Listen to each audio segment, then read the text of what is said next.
Bienvenido y bienvenida a Espacio de Onda. Este programa se emite cada 15 días por Radio Media 97.1. En este bloque, las chicas de Sexto Comunicación, Cande y Emi, les van a contar sobre lo acontecido el 13 de mayo, Día del Escritor Bonaerense.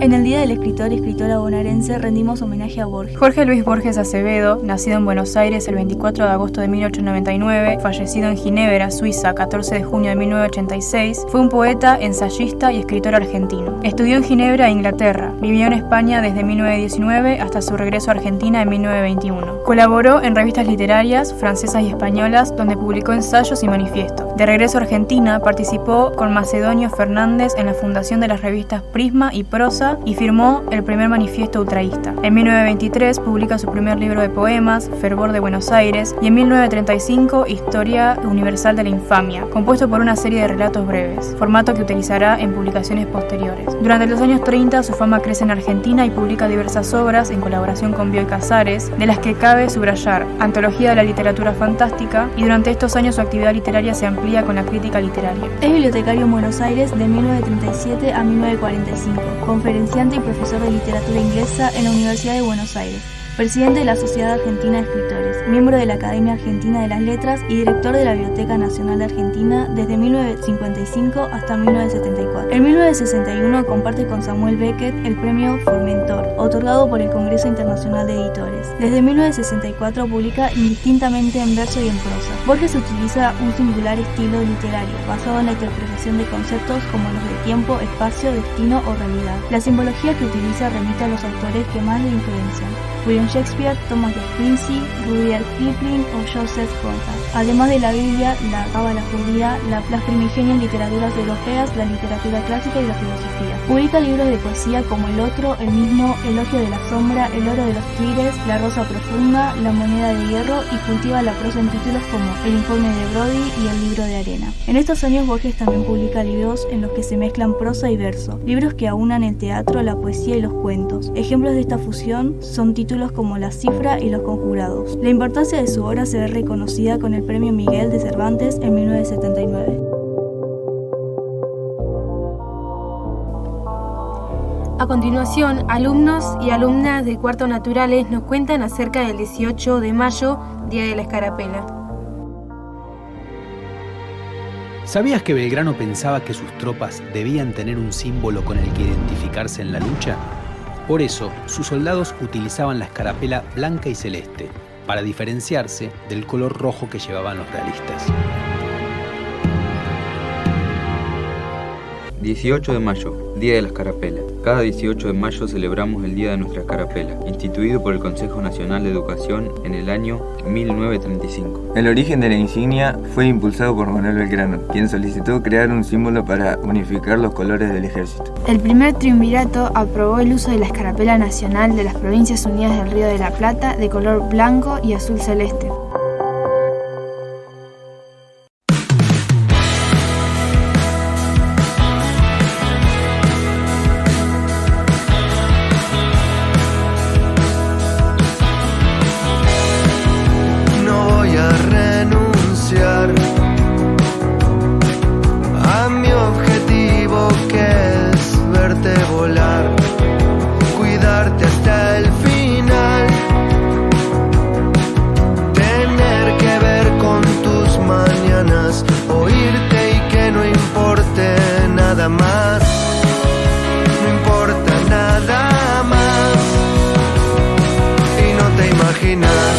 Lo que me hace sentir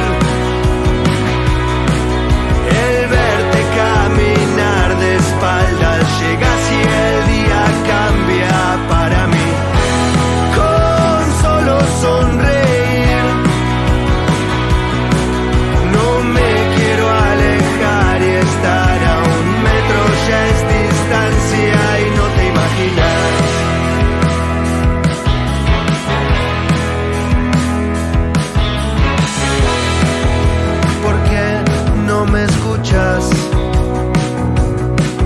Te quiero bien de cerca y no escuchas. No quiero ni pensar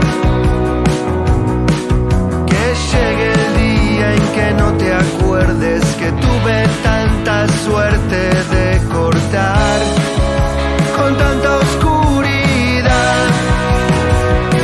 Y no te imaginas lo que me hace sentir el verte caminar de espaldas. Llegas y el día cambia para mí. Con solo sonreír no me quiero alejar, y estar a 1 metro ya es distancia.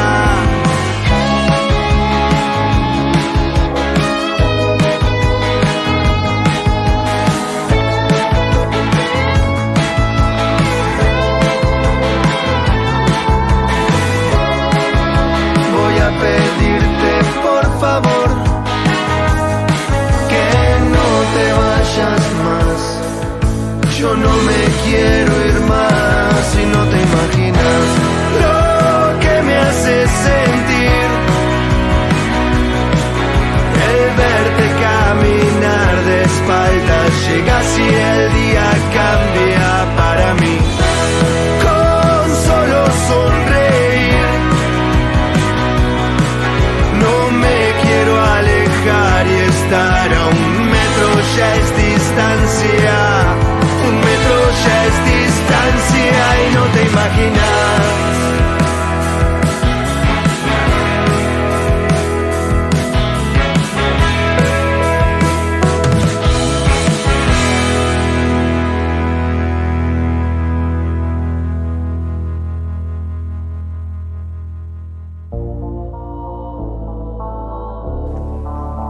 Luego de haber escuchado a las alumnas y alumnos de cuarto naturales, procedemos a escuchar a estudiantes de quinto quienes nos explicarán qué es el censo.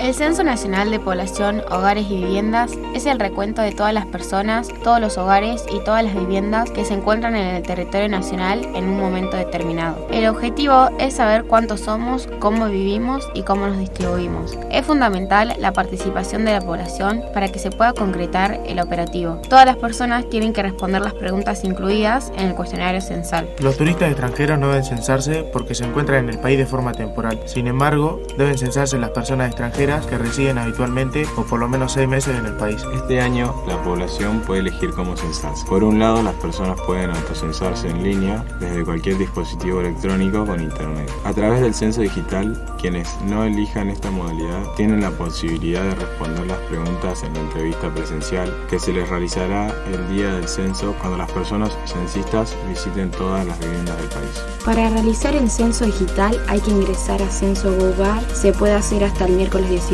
de mayo a las 8 horas de la mañana. El día del censo se le debe entregar al censista el código que genera el sistema, mencionando cuántos varones y cuántas mujeres viven en el lugar. Los resultados nos permitirán conocer las principales características demográficas y socioeconómicas de la población que reside en el territorio nacional y sus condiciones habitacionales. Además, será clave para saber cómo cambió la estructura de la población en la última década. La información estadística que surge a partir del operativo sirve para diseñar políticas públicas esenciales en diversos ámbitos. También la utilizan las personas y empresas para investigar, planificar y llevar adelante proyectos basados en información oficial.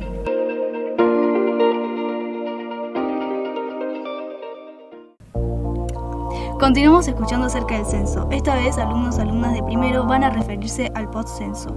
Hola, bueno, nosotros en Ciudadanía estuvimos hablando de la población, del censo y eso. En la escuela nos enseñaron que el censo fue el último censo aparte de este año, fue en el 2010 y tendría que haber sido en el 2020 porque es para cada 10 años. Pero como hubo entre medio de esos 2 años una pandemia, no se pudo hacer. Entonces lo hicieron ayer. Luego de la Jornada Nacional del Censo, en todo el país nos permiten reflexionar sobre quiénes somos y cómo estamos y cómo es nuestra sociedad. Una sociedad, muchos actores. Todos los días cada uno de nosotros lleva adelante su experiencia de vida en relación con otras personas. Necesitamos de los otros para vivir, para crecer, estudiar, trabajar. Las demás personas son parte de nuestra realidad cotidiana, aunque muchas veces los ignoramos. Esto nos demuestra que no podemos vivir en completo aislamiento. La vida en sociedad permite nuestra supervivencia en todos los sentidos y nuestro desarrollo como personas. Las personas sociedad, al relacionarse con otros, adquieren un conjunto complejo de prácticas y saberes como el lenguaje, el conocimiento de la cultura y su historia. En nuestra historia siempre habrán convivir con los otros. Todos los días, de una u otra manera, nos relacionamos con otras personas, o son algunas conocidas, otras no. Esto nos permite establecer relaciones, vínculos que nos hacen crecer, aprender y desarrollarnos, no solo como personas individuales, sino también como sociedad. Por eso es importante conocer nuestro origen, las diferentes poblaciones y cultural, para de esa manera respetarnos, ayudarnos y conformar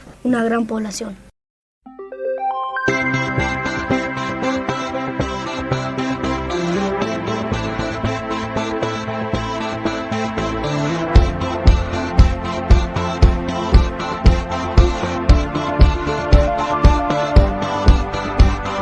Todas las mañanas del mundo y esta angustia barata. El reloj amenaza y retrasa, y la falta que haces en la casa. Cada cosa que no decís porque te está haciendo daño. En nombre de mi desengaño, a la noche te extraño, te extraño. Vivo como siempre, desarmado sobre mí. Como es 4 de noviembre, cada media hora atrasaré las horas, horas, horas. Que algo te libre de las penas, acompañadora. Cuando te sientas sola, sola,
Para ir cerrando con las fechas importantes de este mes, escucharemos un resumen de la semana de mayo hasta el 25.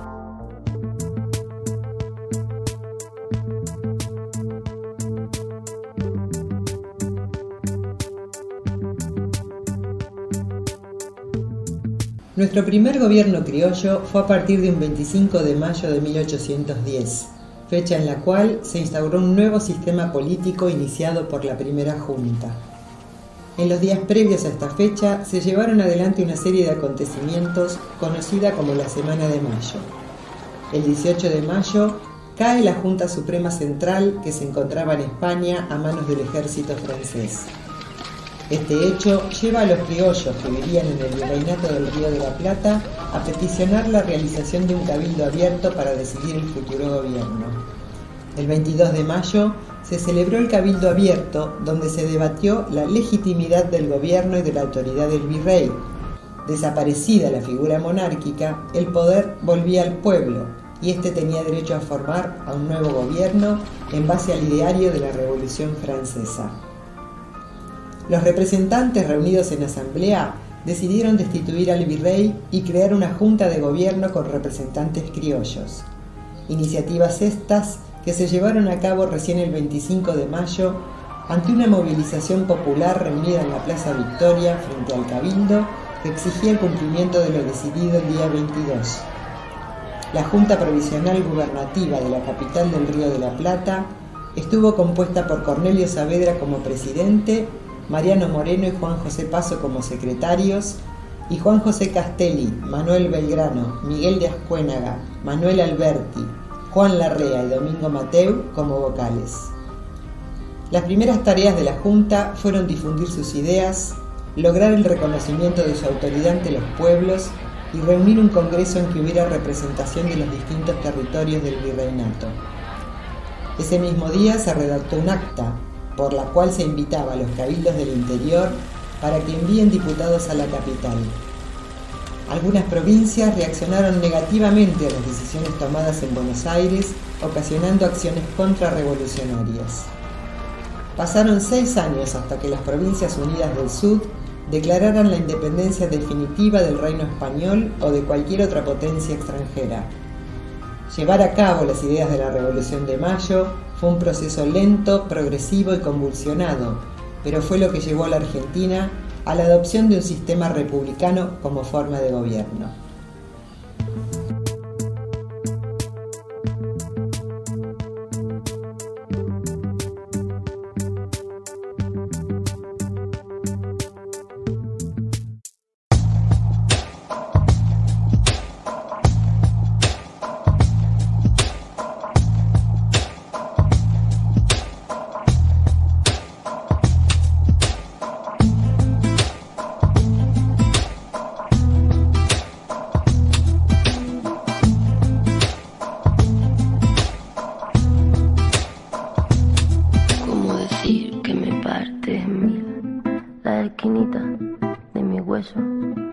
Que han caído los esquemas de mi vida, ahora que todo era perfecto y algo más que eso, me sorbiste el seso y me desciende el peso de este cuerpecito mío que se ha convertido en río, de este cuerpecito mío que se ha convertido en río, este cuerpecito mío que se ha convertido en río, siempre me quedará.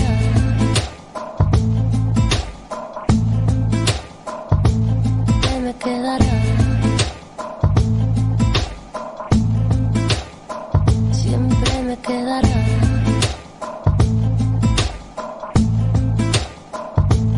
Siempre me quedará.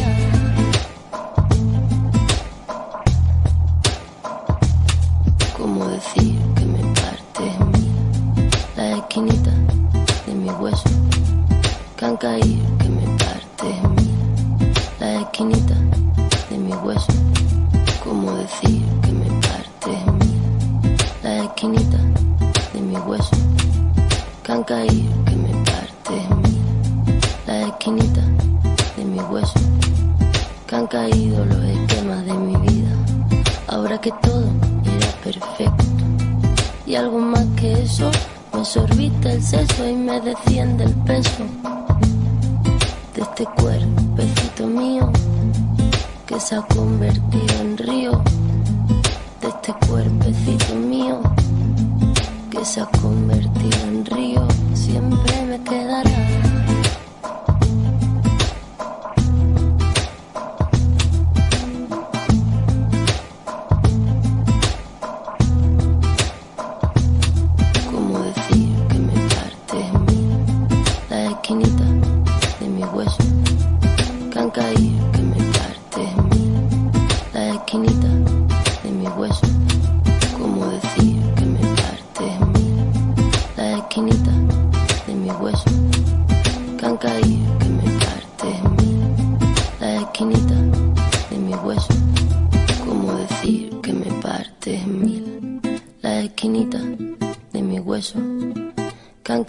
Que me parte en mil la esquinita de mi hueso. ¿Cómo decir que me parte en mil la esquinita de mi hueso?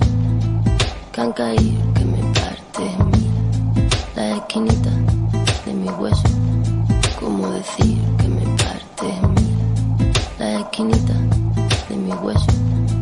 Que han caído, que me parte en mil la esquinita de mi hueso. Que han caído los esquemas de mi vida. Ahora que todo era perfecto, me cuesta abrir los ojos. Y lo hago poco a poco, me cuesta abrir los ojos. Y lo hago poco a poco, me cuesta abrir los ojos. Y lo hago poco a poco, me cuesta abrir los ojos.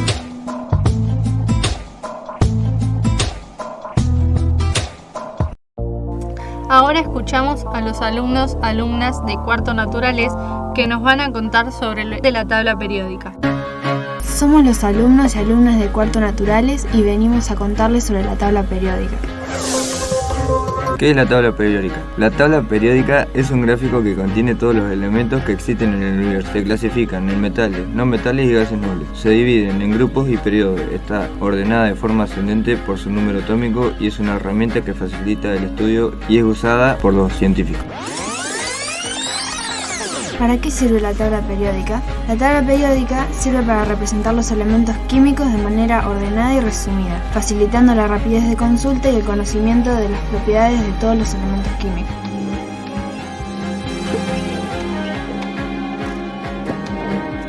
¿Quién creó la tabla periódica? Dmitri Ivanovich Mendeleev fue un químico ruso, conocido por haber descubierto el patrón de organización de los elementos químicos, lo que ahora se conoce como la tabla periódica. Nació el 8 de febrero de 1834 en Tobolsk, Rusia, y falleció el 2 de febrero de 1907 en San Petersburgo, Rusia. Estudió en la Universidad Imperial. La evolución de la tabla. La primera. Los historiadores fechan el nacimiento de la tabla periódica moderna, el 17 de febrero de 1869, cuando Dmitri Ivanovich Mendeleev terminó la primera tabla periódica de las muchas que confeccionó, según el número atómico. A principios del siglo XX, Glover y Rutherford observaron que las partículas con carga del núcleo representaban aproximadamente la mitad del peso atómico. Este valor se corresponde con el concepto de número atómico, según la configuración electrónica. Durante la primera mitad del siglo XX, los físicos Niels Bohr y Pauli propusieron un modelo atómico en el que los electrones solo pueden ocupar ciertas órbitas y donde los electrones se disponían formando capas de distinto nivel de energía. Actualmente, en 2006, el químico teórico Eugen Schwarz logró explicar las anomalías de la regla de Madelung, teniendo en cuenta que los átomos pueden representar distintas configuraciones electrónicas según el nivel de carga de energía. Tabla periódica actual y tecnológica. Actualmente, la tabla periódica se compone de 118 elementos distribuidos en 7 filas horizontales, llamado periodo, y 18 columnas verticales, llamado grupos. En esos 118 elementos, 95 son naturales de la Tierra. En cambio, los demás son artificiales, creados en laboratorio. Y no se descarta la posibilidad de que se creen más, pues en 2016 se agregaron a la tabla en Teseo, Moscovio y Nitonia. Actualmente, para facilitar el aprendizaje sobre la tabla periódica, se ha implementado la realidad virtual, donde al usarla se mostraría cómo es un átomo, qué hay en los núcleos, la comparación entre uno y otro, qué pasa al distribuirse un núcleo, etc. Curiosidades de la tabla periódica. Uno de los elementos que aparecen en la tabla periódica fue descubierto en el espacio, el helio. Albert Einstein y tiene su propio elemento en la tabla periódica, Einstein. En el año 2014 se encontró la tabla periódica más antigua en un depósito de la Universidad de Escocia. Era del año 1885. En el año 2006 se agregaron 4 elementos: nionio, moscovio, teuneso y oganeso. Hay 90 elementos que encontramos en la naturaleza. Los demás son hechos por el hombre. No hay letra J como símbolo. Hay elementos químicos que reciben el nombre del país o científico que lo descubrió, por ejemplo, de Francia. De esta manera les contamos un poco sobre la tabla periódica.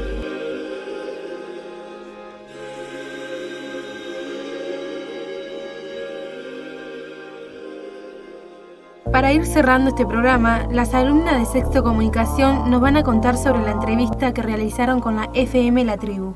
Te pregunto, ¿cómo surge la idea de crear la tribu? Bueno, la tribu se forma y se funda en 1989. Yo en aquel entonces tenía apenas 7 años y no tenía idea de lo que es una radio, así que yo no estuve en la fundación de la tribu. Este año vamos a cumplir 33 años como radio comunitaria. Así que yo les puedo contar lo que leí y lo que me fueron contando que fue la fundación. Y básicamente fue un proyecto de estudiantes de la carrera de comunicación de la Universidad de Buenos Aires que decidieron, estaban agrupados dentro del centro de estudiantes de la Facultad de Comunicación de la UBA y que querían poner en práctica lo que trabajaban en las materias que estudiaban de comunicación justamente. Así que ese fue el puntapié inicial por el cual se juntaron y en un departamento en el barrio de Almagro, en Buenos Aires, montaron esta FM La Tribu, que en aquel entonces era lo que se llamaba radios truchas, pero justamente montaron esta radio comunitaria, esta radio alternativa, esta radio popular, justamente para, bueno, discutir si efectivamente eran o no eran tan truchas esas radios, y así empezó un poco el recorrido de la tribu. Al poco tiempo se mudaron a una casa muy cerquita de donde estaban, también en el barrio Almagro, que es donde estamos hasta el día de hoy, en la calle Lambaré 873, que es donde funciona, además de la radio, un centro cultural con un bar y un auditorio donde hay presentaciones de libros, lectura de poesía, cine, charlas y, bueno, distintas actividades, y además un centro de capacitación donde damos talleres, además de la radio. Así que, bueno, en cuanto a la fundación, eso. Como se imaginan, en 33 años pasó una enorme cantidad de personas, con lo cual yo entré a la radio en el año 2016. Pero antes de mí hubo muchísima gente trabajando y formando parte de este colectivo que es la tribu. ¿En qué lugar se realizó la primera emisión de la tribu FM? Sí, bien. Bueno, como les contaba, empezó funcionando en un departamento. Imagínense que si ustedes, no sé, si viven en departamentos o en casas, pero imaginemos que viven en un departamento, que en el departamento al lado funciona una radio, donde ahí se hacían los programas y ahí se hacía todo el trabajo técnico también y desde ahí se transmitía. Obviamente al consorcio, a la administración del edificio, mucho no le gustaba la idea, con lo cual, digamos, no era del todo bien vista la radio en ese edificio, por eso se tuvieron que mudar, pero ahí fueron las primeras transmisiones de FM La Tribu en un departamento en la calle Gascón, acá en la ciudad de Buenos Aires. Yo soy Emilia. ¿Por qué el nombre y por qué se definen como colectivo? Qué buena pregunta. Lo del nombre, la verdad es que no lo sé. No sé cuál es la motivación exacta por el cual le pusieron La Tribu a la radio, pero seguramente tenga que ver con la idea de formar parte de un grupo de pertenencia. Eso es por lo menos la interpretación que yo hago de la tribu, y quienes trabajamos acá nos nombramos tribales. Es como, en vez de decirnos personas, a veces nos referimos entre nosotros y nosotras como tribales. Y tiene que ver con saber que formamos parte, y aprovecho también para responder la segunda parte de tu pregunta, de que formamos parte de algo que es más amplio que lo que cada persona puede hacer por sí sola, y por eso la idea del colectivo, porque somos un grupo de personas con distintos saberes, distintas historias, distintas capacidades, distintas ideas, pero que tratamos de potenciarnos colectivamente, tratamos de potenciarnos en grupo. Lo que yo no sé hacer, o lo que a mí no se me ocurre, o lo que a mí no me gusta o me cuesta, posiblemente haya un compañero o una compañera que sepa cómo encararlo, y que nos podamos ayudar grupalmente. Entonces, la tribu creo que tiene que ver con ese espíritu comunitario, de comunidad, de grupo, de pertenencia, de espacio de pertenencia, y lo mismo respecto a la palabra colectivo. Nos gusta pensar que somos un colectivo, y que independientemente de las personas que estemos en este momento en este colectivo, hay una identidad, hay una búsqueda, hay una serie de valores, de ideas que forman parte del colectivo La Tribu, y que cuando nos toca estar formando parte del colectivo tratamos de impulsar, pero bueno, quizás yo en 5 años ya no forme parte de este colectivo, pero la tribu va a seguir existiendo, y vendrán nuevas personas que retomarán esas ideas y que seguirán trabajando para que se pueda hacer esta radio. Yo soy Carolina y quería preguntarte cuántas personas fueron cuando iniciaron la radio y cómo fue creciendo hasta llegar a hoy, ¿no? Lo que es la tribu. Bien, bueno, cuando empezaron eran muy poquitas personas, y no todas, por lo menos hasta donde yo sé, o también lo que fui conociendo con el tiempo, no todas tenían el mismo grado de participación. Había, digamos, un grupo que trabajaba cotidianamente para que la tribu funcione, y yo te diría que serían entre 4 y 10 personas, no más. Gente que estaba coordinando todo lo que pasaba con la radio, con los programas, encargada también con el tiempo de un montón de cuestiones administrativas y legales, desde tener que pagar un alquiler, porque funcionamos en una casa que no es nuestra, entonces tenemos que ir a hablar a una inmobiliaria y hacer un contrato y pagar los servicios y un montón de cosas, hasta la parte de pensar los programas de radio, etcétera. Bueno, todas esas tareas nos las distribuimos en un grupo de personas. Pero volviendo a los comienzos, había un grupo de entre 4 y 10 más o menos, y después mucha gente que participaba de la tribu haciendo los programas, y que quizás no estaban en la dirección o en la coordinación de la radio, sino que estaban haciendo aire, como solemos decir, formando parte de los programas, pero sin involucrarse en todo el funcionamiento interno de la radio. Y hoy en día tenemos un funcionamiento asambleario. Eso significa que tenemos una asamblea que está compuesta por aproximadamente unas 20 o 25 personas hoy en día. Bueno, justo después de la pandemia, obviamente, las cosas cambiaron, y nos estamos reorganizando en un montón de sentidos, un montón de formas de organizarnos, pero ahora nos estamos reuniendo cada 2 meses la asamblea, que es donde charlamos y pensamos qué queremos para nuestra radio. Y ahí tomamos decisiones que después distintas áreas que conforman la radio van desarrollando, van llevando a cabo en el día a día. O sea, la asamblea es más general, es como un lugar de discusión y de charla y de intercambio, más general, de decir, bueno, qué queremos y hacia dónde vamos. Y después lo que acá llamamos las áreas, que una área es radio, un área es administración, un área es capacitación, un área es técnica. Las distintas áreas van más en el día a día haciendo las cosas que hay que hacer. Yo soy Luz Miller y mi pregunta era ¿cómo fue proponer una agenda alternativa en los inicios de la radio y cómo es hoy continuar haciendo una agenda alternativa de información y comunicación? Bueno, es todo un tema. Esto es una pregunta muy importante para una radio como La Tribu, porque nace hace 33 años, sobre todo como la posibilidad de que salieran al aire de la radio voces y opiniones que no tenían lugar en los canales de televisión y en las radios habituales.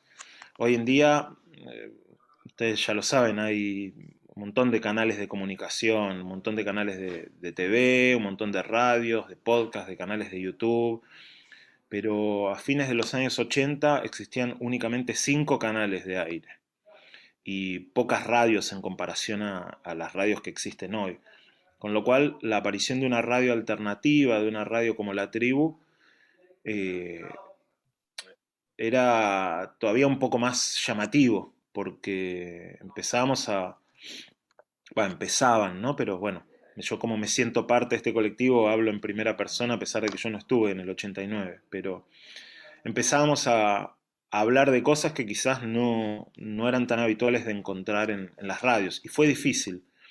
A los 2 o 3 años de que se inaugurara la radio, nos hicieron un atentado, por ejemplo. Pusieron una bomba en la puerta de la radio, en el año 92. Y bueno, así pasaron los años 90 y los años 2000 también, y nunca fue fácil, pero eso también,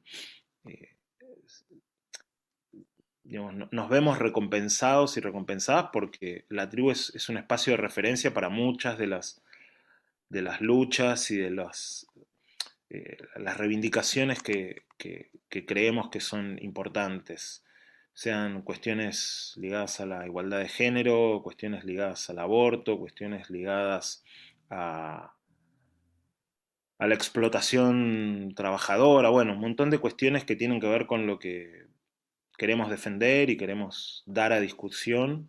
Y bueno, La Tribu, por ejemplo, es un espacio donde las madres de Plaza de Mayo y las abuelas de Plaza de Mayo siempre se sienten como en casa, y entonces eso es muy importante para toda la gente que está en La Tribu. Y hoy en día sigue siendo difícil, está en continua discusión qué es lo alternativo hoy. El panorama es mucho más complejo y variado, así que saber qué es exactamente lo alternativo hoy es algo que discutimos continuamente. Hola, yo soy Belén y mi pregunta es, ¿cómo es la respuesta de la gente a este medio comunitario, ya sea que lo visitan o escuchan? Bueno, para empezar, que a nosotros y nosotras nos gusta no hablar de oyentes, porque nos parece que el término oyente es un término pasivo, es como si simplemente alguien escuchara en su casa y no hiciera más que eso. Entonces nos gusta hablar o nos gusta pensar que tenemos radio participantes, gente que además de escucharnos puede acercarse a nuestro lugar, que puede participar de las discusiones, que forma parte de los programas y no simplemente escucha. Y en general es muy cálida la respuesta. La tribu yo conocí La Tribu antes de sumarme a la radio y a formar parte de este equipo de personas, y ya le tenía mucho cariño de antes. Yo soy músico y hace muchos años toqué acá varias veces y siempre nos recibieron muy bien. En una época eran muy habituales las fiestas de fin de año en la calle, y entonces la gente que forma parte de nuestra audiencia, de nuestra radio participancia, que viene a la casa, que viene acá a donde funciona la radio y que escucha los programas y que nos comenta cosas en las redes, es gente que tiene mucho cariño por La Tribu. Así que siempre es muy, muy lindo lo que pasa con, digamos, lo que es el rebote de lo que hacemos, ¿no? La respuesta de alguien a quien le llega algo que hacemos con mucho cariño y que le llega un poco de esa manera y que nos devuelve también algo de ese cariño con el que tratamos de trabajar. Tienen un amplio número de programas y producciones. Mi pregunta es, ¿hay algunos que son más elegidos que otros? ¿Cuáles y por qué? Algunos que son más Elegidos que otros. Bueno, tenemos 3 tipos de programas en la grilla de la radio, en la tribu. Tenemos, para empezar, los que llamamos de producción propia, que son programas que la tribu decide que salgan al aire y que en general están integrados por personas que forman parte de la asamblea. Es decir, que son personas que están bastante comprometidas con este proyecto. Esos son los programas propios, que hoy en día pueden escuchar desde las 9 hasta las 17 horas, de lunes a viernes. Todos los programas que escuchen en ese rango horario son producciones propias.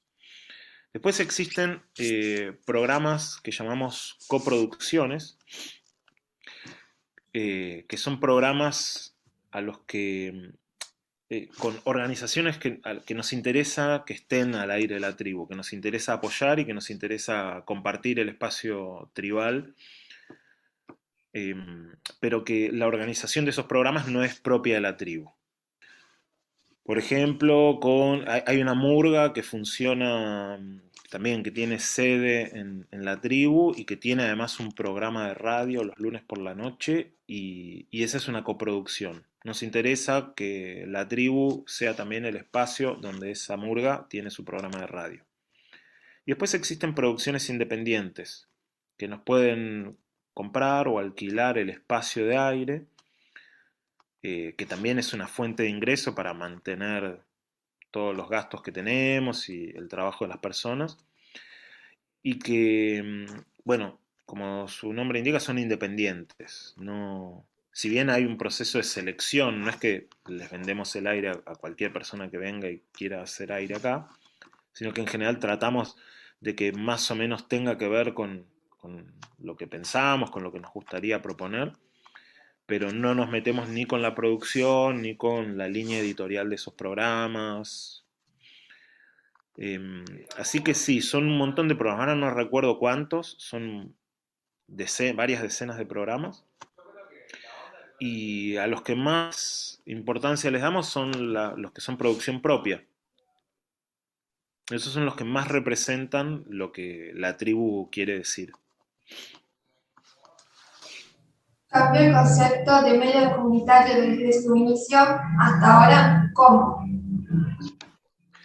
Bueno, en general cuando se habla de medio comunitario, siempre es difícil definir qué significa comunitario. Muchas veces se piensa que es una cuestión geográfica, no sé, de un barrio o de una provincia, o que puede ser algo generacional, no sé, gente de tal edad o de tal otra, o que tiene que ver con una comunidad de intereses, que es en general como la definición que más nos gusta. Hay un grupo de personas que tenemos intereses compartidos en relación a distintos temas. Y eso es lo que nos agrupa, lo que nos hace una comunidad. Y en ese es interesante la discusión porque hay muchos matices y muchas formas de pensarlo. Y quizás en esa comunidad de intereses nos sentimos o tratamos de sentirnos más cerca con comunidades de pueblos originarios que quizás con gente que vive al lado de nuestra radio. Entonces, en términos políticos, ideológicos, emotivos, lo que sea, quizás esta comunidad de intereses no tiene que ver solamente con lo geográfico, sino con algo mucho más amplio. Muchas veces también se habla además de radios comunitarias, de radios alternativas o contrahegemónicas o populares, y son todos términos que en definitiva es difícil definir qué dicen y qué significan en cada momento, pero creo que lo que une a todos esos términos es que no nos rige una lógica puramente comercial de lo que hacemos, y que si bien obviamente necesitamos pagar el alquiler y pagar la luz y el gas y todas esas cosas, y beber, y vivir y comer, quiero decir, ¿no? Todas las personas que formamos parte de la tribu también tenemos necesidades. No se piensa en primer lugar como un negocio, como un comercio, que es lo que muchas veces pasa en los medios comerciales, justamente.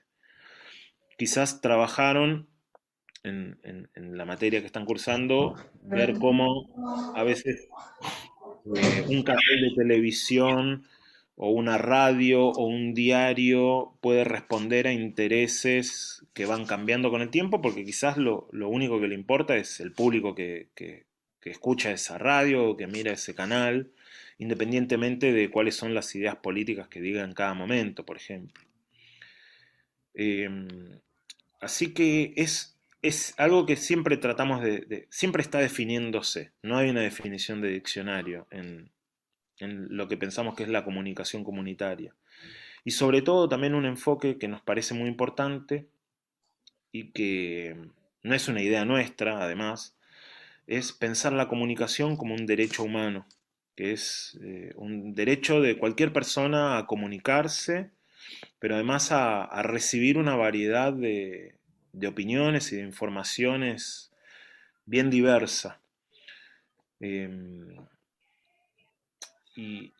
Y si se fijan y buscan, quizás ya lo hicieron, lo que se suele llamar el mapa de medios, verán que muchos de los canales que salen en la tele, o los diarios, o las repetidoras en las distintas provincias de todo el país, están en manos de muy pocas personas, con lo cual las ideas que se transmiten son muy poquitas. Y lo que la tribu intenta hacer es, bueno, hacer un poco de ruido en esa uniformidad de las voces. En vez de decir siempre lo mismo, tratar de decir otras cosas. Y creo que esa es un poco la definición que nos gusta tener de radio comunitaria. ¿Cuál es el objetivo actual de la tribu? Son muchos, son un montón. De la tribu como radio, yo la verdad es que no sé si te puedo decir cuál es el objetivo de la radio en general, sí, cuál creo yo que es algunos de los objetivos, que es acompañar un montón de luchas y causas que nos parecen justas y que no tienen espacio en otros medios. Eso me parece que es uno de los objetivos primordiales. Acompañar casos de gatillo fácil, casos de violencia de distinto tipo, violencia de género, violencia institucional, de abusos, que quizás en otros medios de comunicación no tienen lugar, o quizás tienen un lugar una óptica, una mirada que no nos gusta. Por ejemplo, yo formo parte de un podcast que hacemos con otro compañero en la cárcel de Devoto, acá en una cárcel en Buenos Aires. Entramos a la cárcel una vez cada 2 semanas y grabamos ahí adentro un podcast, un programa de radio, donde las personas que están ahí detenidas y que son estudiantes universitarios, porque hay una sede de la UBA y estudian carreras de abogacía, sociología, comunicación. Bueno, nos parece importante que puedan también contar cómo se vive ahí, qué es lo que tienen para decir ellos sobre El Marginal, por ejemplo, ¿no? Sale una serie como El Marginal, quizás la vieron, y todos pensamos que las cárceles son así. Y lo que nos encontramos cuando vamos a la cárcel es otra cosa, completamente distinta. Hay mucha violencia seguramente, pero también hay compañerismo, también hay gente que quiere salir adelante, también hay gente que quiere estudiar, que quiere buscar una vida mejor, que quiere acompañar a su familia. Y en general eso no se ve en la tele, no se ve en las radios. Entonces, uno de los objetivos es tratar de hacer lugar a que esas ideas tan establecidas las podamos discutir un poco. Y siempre tratar de pasarla bien, ¿no? Como primordial, hacer esto y tratar de ir divirtiéndonos en el camino, si se puede. Sería bastante óptimo. A nivel personal, te quería preguntar qué significa para vos la tribu y cómo llegaste a formar parte de ella. Bueno, un poco ya les contaba antes. Para mí es un espacio muy entrañable, muy muy lindo, donde realmente me encuentro con gente que quiero y me siento querido y que tratamos de trabajar en un clima de amistad. Así que un poco, y esto lo decimos un poco riéndonos de nosotros mismos, es una especie de club, digamos, de club social, donde nos juntamos a tratar de estar entre gente que nos caemos bien. Pero al margen de eso, es un espacio donde desde mis capacidades trato de contribuir a que algunas cosas funcionen un poco mejor. No sé si vamos a poder cambiar el mundo, hacerlo un lugar más justo, pero desde el lugarcito que tenemos, eso es un poco lo que tratamos de hacer, muy modestamente. Eso para mí ya es importante, porque a veces, ¿no?, vemos el mundo en el que vivimos es tan injusto y a veces la sensación es de desesperanza. Bueno, ¿qué hago? Y estar en lugares así para mí es una buena respuesta, formar parte de un grupo de personas que tratamos de que dentro de lo posible lo que nos pasa cerca sea un poquito mejor y de ayudar a quien podamos ayudar. Bueno, eso es importantísimo. Y yo entré porque estaba en un momento bastante estancado de mi vida. Yo trabajaba y como músico tocaba y lo que sea, pero necesitaba un espacio justamente de encuentro grupal, un espacio colectivo justamente. Estaba mucho en mi casa, del trabajo a la casa y de la casa al trabajo, y la verdad es que vine acá, en principio, queriendo conectarme con gente, y así quedé. Y acá estoy. ¿Qué encontramos hoy si nos acercamos a la tribu como espacio físico? Bueno, lo primero es un mural muy colorido que ya tiene sus años y que queremos ya cambiar, pero es bastante dificultoso y costoso hacerlo. Pero ya tiene unos 10 años, es un mural hecho por varios ilustradores. Es una casa que se ve a lo lejos, digamos, en Lambaré 873. Es un barrio, no sé si conocen, si han venido a Buenos Aires. Es un barrio bastante transitado, con muchos edificios, y la casa, el frente de la casa está toda de colores y con caricaturas y palabras, y bueno. Y una vez que entran, lo que pueden ver, lo primero es un auditorio con un bar, donde, como les contaba, se hacen charlas y distintos eventos, desde proyecciones de películas de cine hasta presentaciones de libros. Van a encontrar a Sarasa, que es nuestra gata, es una gata que es de la radio y que vive acá y que cuidamos entre todas las personas que venimos a la radio. Seguramente primero las mirará de lejos y después se hará amiga, como a veces hacen los gatos. Y después, pasando una puertita, seguramente vean un estudio que hicimos nuevo, después de, bueno, casi 30 años de estar en esta casa. Remodelamos nuestro estudio de radio en plena pandemia, un poco como apuesta a seguir adelante. En el momento más duro de la pandemia, cuando más miedo había, tratamos de embarcarnos en un proyecto que nos entusiasme y que nos permita imaginar que había un futuro, ¿no? Imaginar que se venía algo mejor. Y hicimos un estudio nuevo que nos encanta y que es más grande, más amplio, más luminoso, más lindo, que suena mejor. Así que eso es un poco el corazón de la radio, es el estudio, y eso es lo que encontrarán hoy. Y para cerrar, contanos cuáles son los proyectos de la tribu en este 2022. Bueno, estamos empezando a pensar un festival. Llamamos festival a cuando cortamos la calle y, con permiso del gobierno de la ciudad, obviamente, cortamos la calle y ponemos un escenario y tocan bandas y viene la gente del barrio y hay juegos y feria y de todo. Y bueno, estamos pensando, y además la Murga, que forma parte también de la radio, cumple 25 años. Así que Ese es el proyecto más grande en el que estamos empezando a pensar ahora para alrededor de septiembre, octubre. Pero este sábado, por ejemplo, y volviendo también a cuando me preguntaban sobre qué es comunitario, muy cerquita de acá hay otro espacio cultural, otro lugar, otro centro cultural que se llama La Casona de Humahuaca, que está en el barrio del Abasto, en Buenos Aires, y que también cumple años este sábado, y nos invitaron a hacer una actividad ahí, así que vamos a estar haciendo un programa en vivo, en la calle, ahí en la puerta de este espacio. También estamos tratando de hacer un ciclo de producciones audiovisuales en el estudio, con músicos y músicas que podamos filmar y grabar. Así que, bueno, eso, seguir con la radio, tratar de abrir más veces el bar y ofrecer talleres.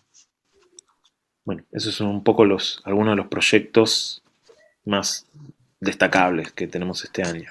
Y obviamente que si están por acá, nos avisan y pueden venir a conocer la radio sin problema.